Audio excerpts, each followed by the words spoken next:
Surprise!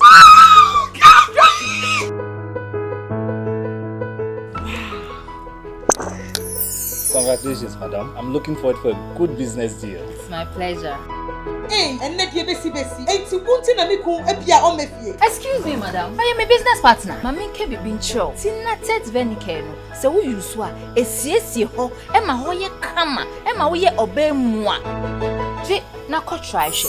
Thank you, Tinatet Venicare. Tinatet Venicare is an oral tonic for maintaining vaginal hygiene, not recommended for children below 12 years. Pregnant or lactating mothers should consult a doctor.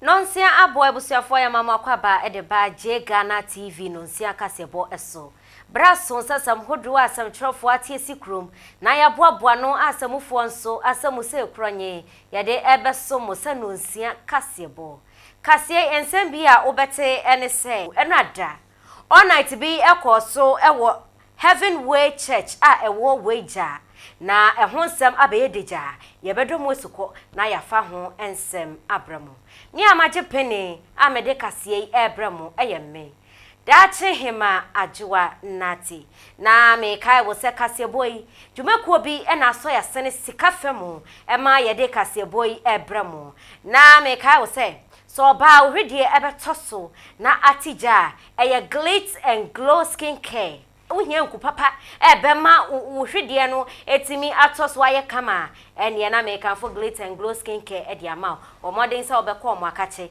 na omotimi asiesie wu amaniama enso aye kama wo ye bema nso a nkasa media me ye bema inti meja me skin ne sa debi bema wo se wo skin no aye fe na ye kama na ema entimi entry application emro enu nti bema uhunam be fe a eye glitz and glow skin care afenso sa upenuane papa a edro bia enimu a ebetimi apoa ma wapomudin agina brane a eye Genel Organic Foods kopebi nato na wapomudin so enko enkan ebusia mi twa me ho sema me ba me de kasebo no enkyeremu ebebrew Midin editing agree.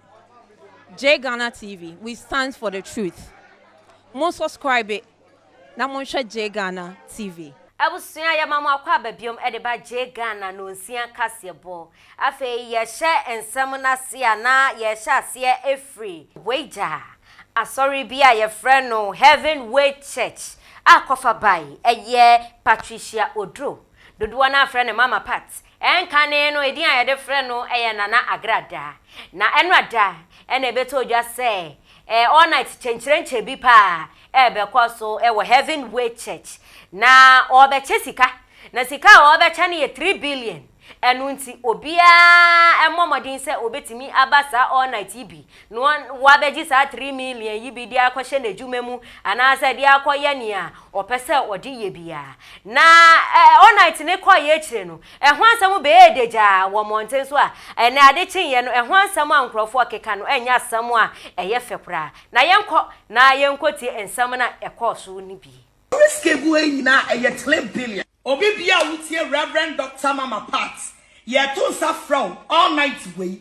Eye October on the 7th. Now October no eye blessing month. And remember say this month is spiritual transformation month. And unti and a heavyweight champion. Ye donated 3 billion at the pastori fee ho. Any 1, 2, 3, 4, 5 way. 1 billion because Bakubia 200 million. 85 no 1 billion. And I will say 1, 2, 3, 4, 5. And also 1 billion. And another 1, 2, 3, 4, 5. And also so 1 billion. And ye bra kwa fieda way bra all night ni bi. Bejiska kwa ye juma, upeska kwa hai dine, upeska yo jetire, baby a wuti ye too, ya bi da so, upe champion na, se fieda we wama all night nibia. Na waisha wo, sikani na ya de ko, everything shroud, sa ubebana kai se, ya wo weja junction.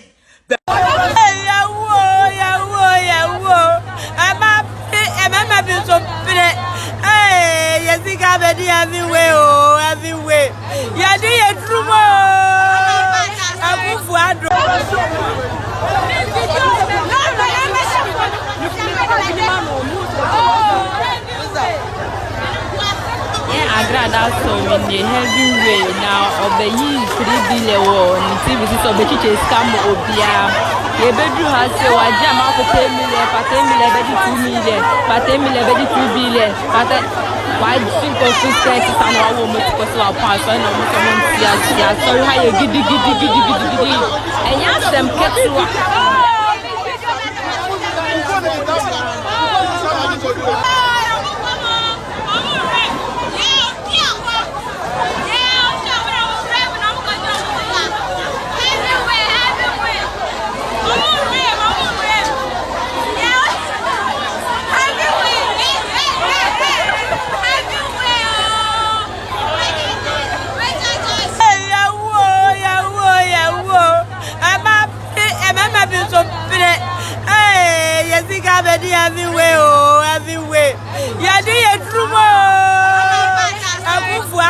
Abusuafo aha na bre ema kwan ema yede kasebo no ebesi na me kai wo se dwumekuo bi ene so ya sene ema yetumi edi kasebo yi ebesom wo na Glitter and Glow skincare eye dwumekuo a wo boa ema ohwedie no etimi ye fe etoso eye kama afen so tinated herbal so eboa ema wo mema yo ejina brane eboa ma himfie ho eye fe etu nkaboni bia ase afen so Jenel organic food so eye nuane papa eboa emma wapomudin ejina brani esanze na mremu bedie aduane a enye aduane bia na edi keke sani poto kasemu ye kano no you are what you eat enu nti ye ndi aduane bia keke ewo se wudi aduane pa ni wetimi enya pomudin pa enyi ache enu nti me kanfo Jenel organic foods ede ama na kasie ensem bia wote ne se